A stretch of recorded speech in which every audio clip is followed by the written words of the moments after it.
And we're glad you're back here on the AWF Facebook page for another episode of the Draper Dialogues. DJ Draper here.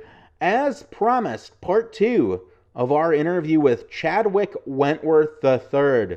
You might remember him in a former time in the American Wrestling Federation as the Black Stallion. He indeed was our AWF Heavyweight Champion.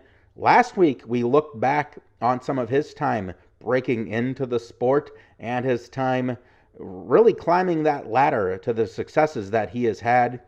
We're going to take things a little bit different direction here in part 2. The spotlight, as we know, worldwide has been placed on the state of Minnesota recently for some very, very awful reasons related to racism and injustice following the brutal killing of George Floyd. And we're going to talk about some serious matter as it relates to these topics, and with Chadwick giving some of his perspective. Really hope that you're going to find this conversation valuable. Here is part 2 of my interview with CW3 on the Draper Dialogues. So with these guys, right now is the time right now just to go for it. Put all your chips in. JDX, put all your chips in, right? Travel, go drive or fly to Philadelphia. Go to Ring of Honor, do their workout, and try to get a job. Don't wait. Don't say, "Well, I need to put more ring time in and see if I get better, and then I'll try to go next year," because it might be too late, and they might have already filled that spot already with 4 different guys. So go right now. Put all your chips in. Bet on yourself, because no one else is going to. Bet on yourself. Put your chips in. Airwolf, Angel Dorado, JDX, Riley Jackson, all these guys. Just, if your goal is to make it to the next level, don't wait for anybody to invite you in. You go take your spot. Drive to Florida if you need to, and walk into the Performance Center. Drive into and hey, I'm a worker. I want to come to your camp and try out. What do you got to lose? There's nothing to lose. I mean, either they take you or they don't. Then you just come back but don't wait for that opportunity, or don't wait for an invite to be an extra on TV. And it's cool to be an extra. I've done it.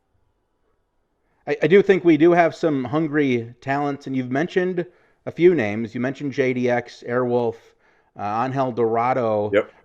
Looking back toward your run, just to shift gears just a bit, it seems like there was a long time where you were the only real black athlete we had in this sport, in this area. Yeah. And now we have so many. We got Super Thunder Frog, Sterling Bond.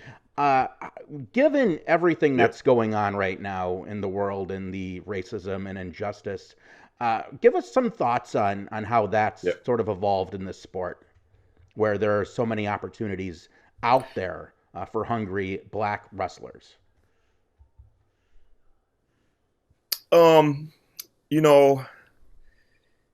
It's a tough subject for me, because I know I the time that I was coming in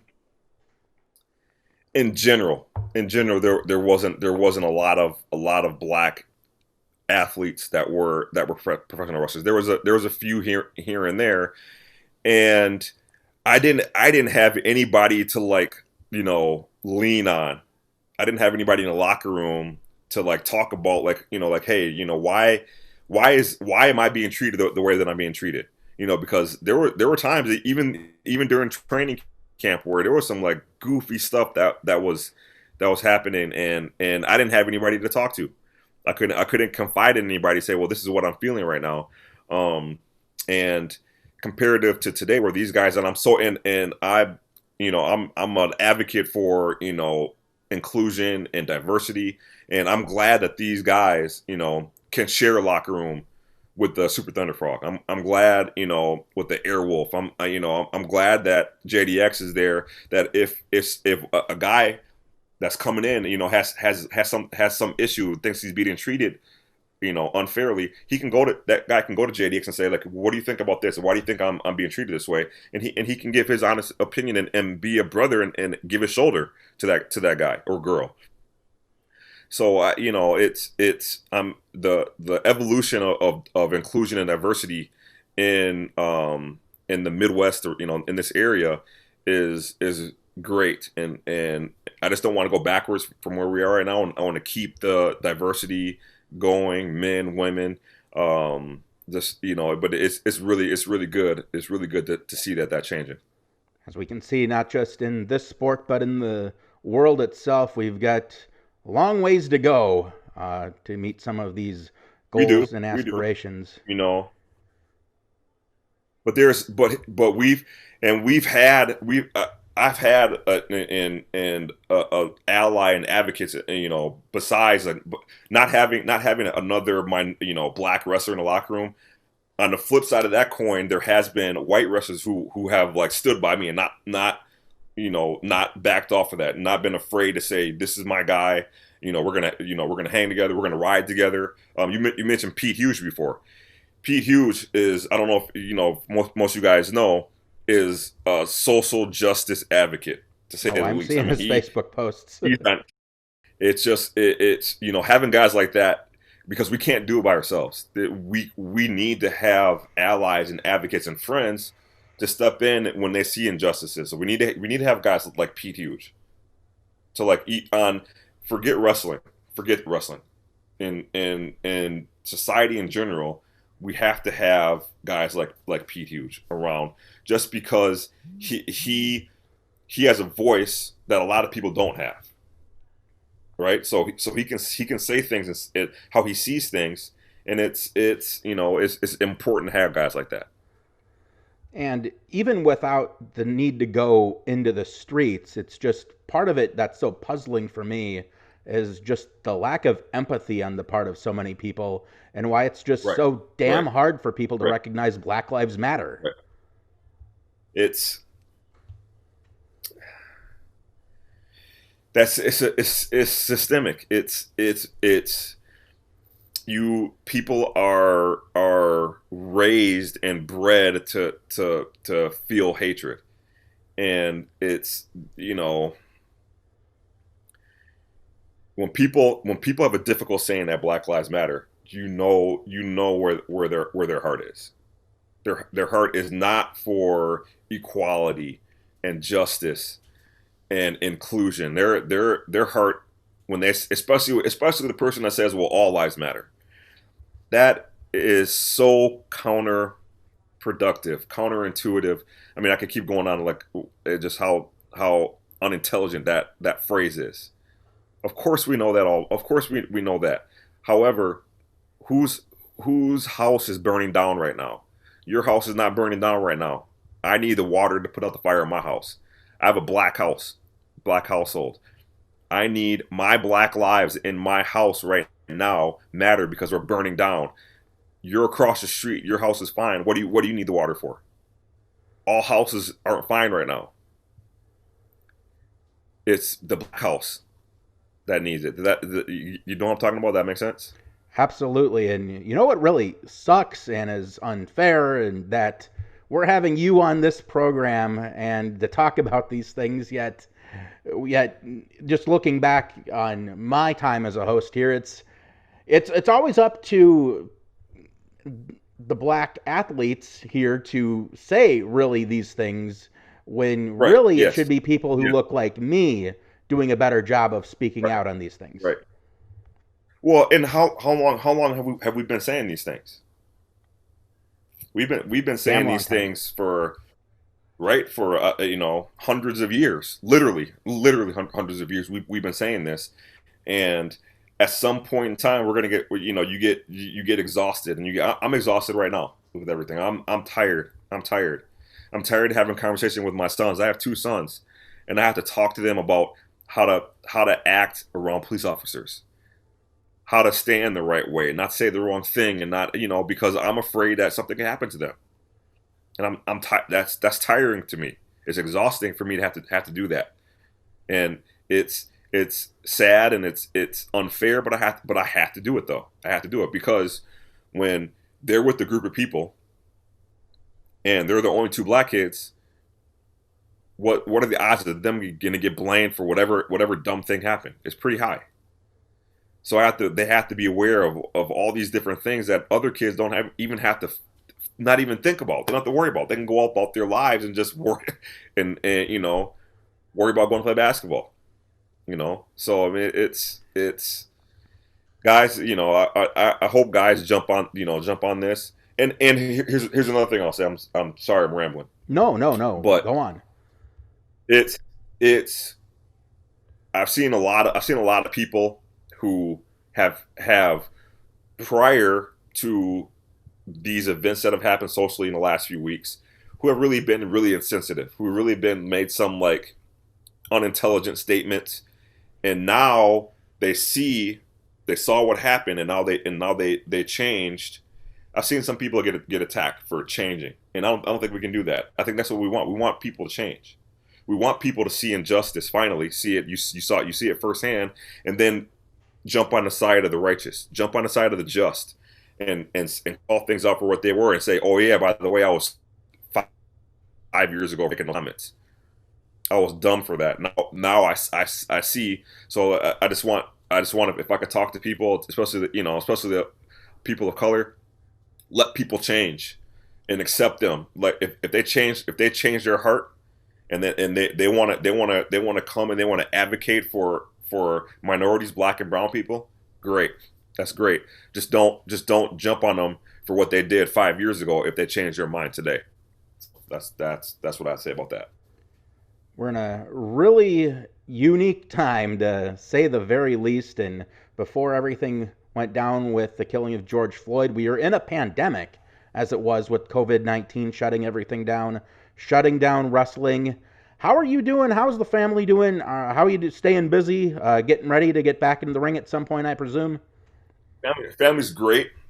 We've been, all of us as a family, we do a 35-minute circuit training workout, and we do that either 4 or 5 days a week. So Not taking bumps on amateur wrestling mats on the concrete, though, I presume. No.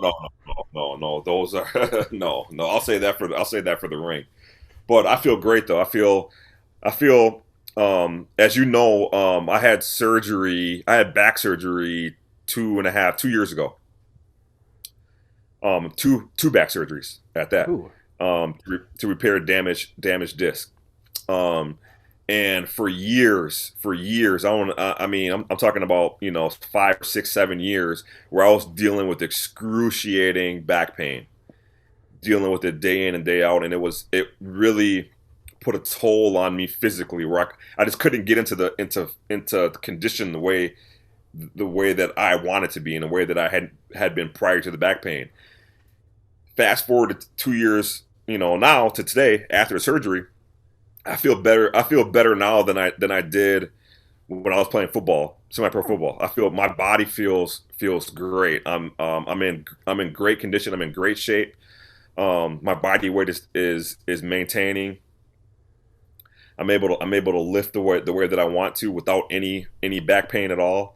And last year I was still trying to get my body back into adjusting and not be afraid to bump, not be afraid to do things in the ring, because those first, September, October, November, December, I was really skittish about stepping the wrong way and hurting my back, and then, but as time went on, everything was just easier and easier and easier. One of my last matches was against Chris Jordan. We did a steel cage match, and it felt great. I didn't have any back pain. I didn't have any.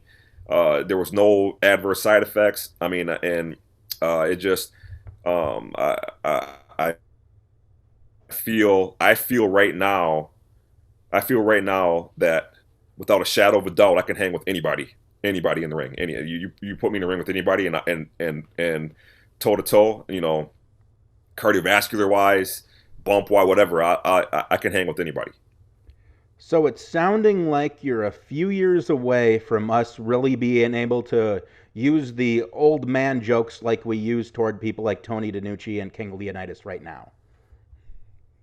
No, I'm not at that level. You tell me you saw me back in November, and you can still go. There was no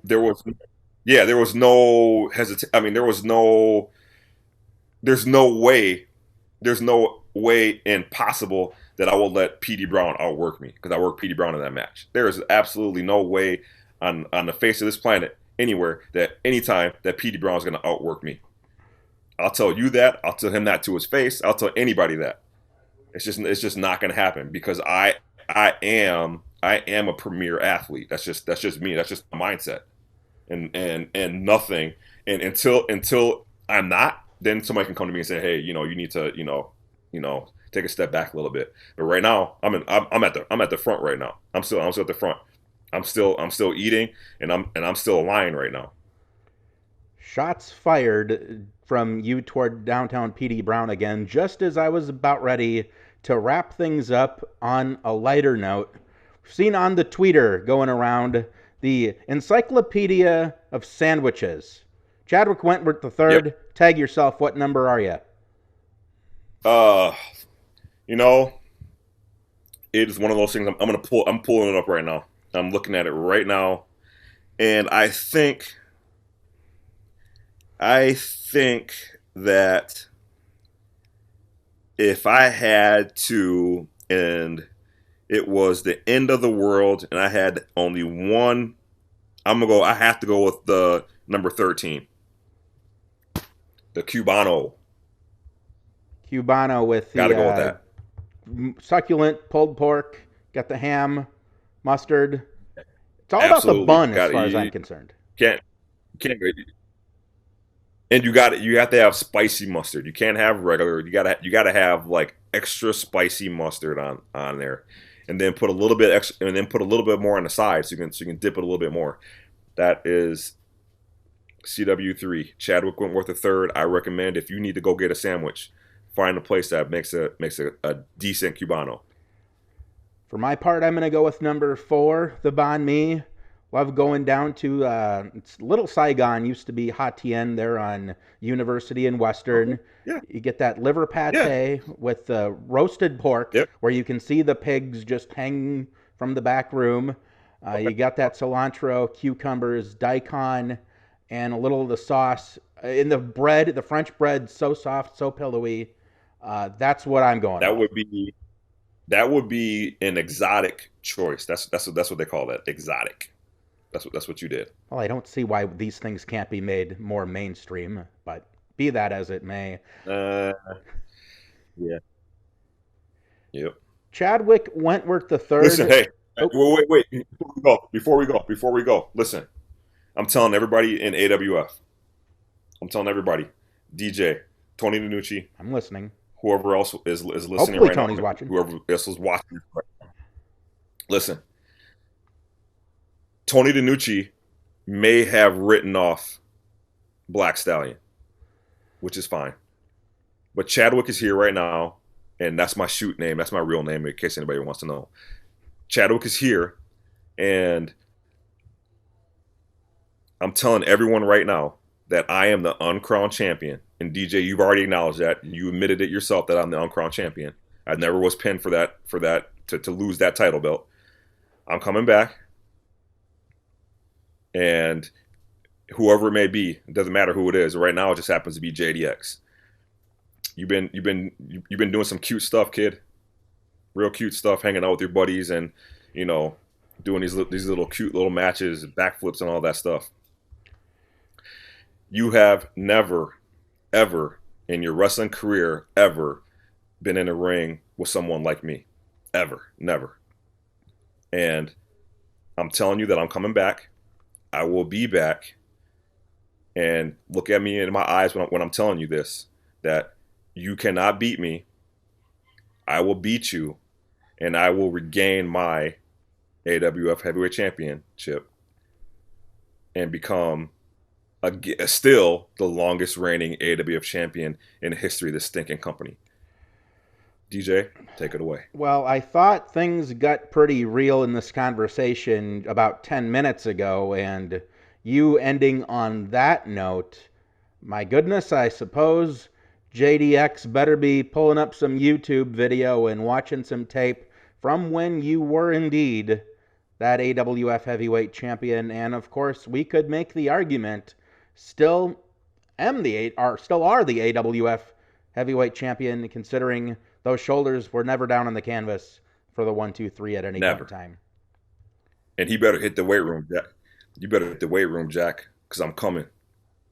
All of it. And it's coming right at you, chump. I'm telling you right now. Anything, anybody, you ask them about me, and they'll tell you I'm the realest dude walking the face of this stinking planet. And I'm the baddest man too that you've ever seen in your life. We can, you can bring your little homies too with you too if you want to. Bring all them little chumps with you, right? I'll smack them fools too. So Tony DiNucci, you don't have a choice. Book this match, otherwise I'm coming after you. All right. CW3, Chadwick Wentworth III was, is, and always will be 3 times better than you. Chadwick Wentworth III, so great to connect with you. And of course, thanks for coming on the program here today. And that's going to do it for this episode of the Draper Dialogues here on the AWF Facebook page. Again, now available in podcast form, Apple Podcast, Google Podcast, Spotify, Stitcher, and I'm forgetting several others that you can find us, download, subscribe, and be sure to check out these episodes as they're coming at you. Here in the next few days, we will get the full library of interviews up on podcast form. Again, we're going to be having AWF shows in the future. Don't know exactly when yet, but we hope to have news on those in the coming weeks, perhaps. Again, thanks for joining us, and we'll see you next time right here on the Draper Dialogue. So long.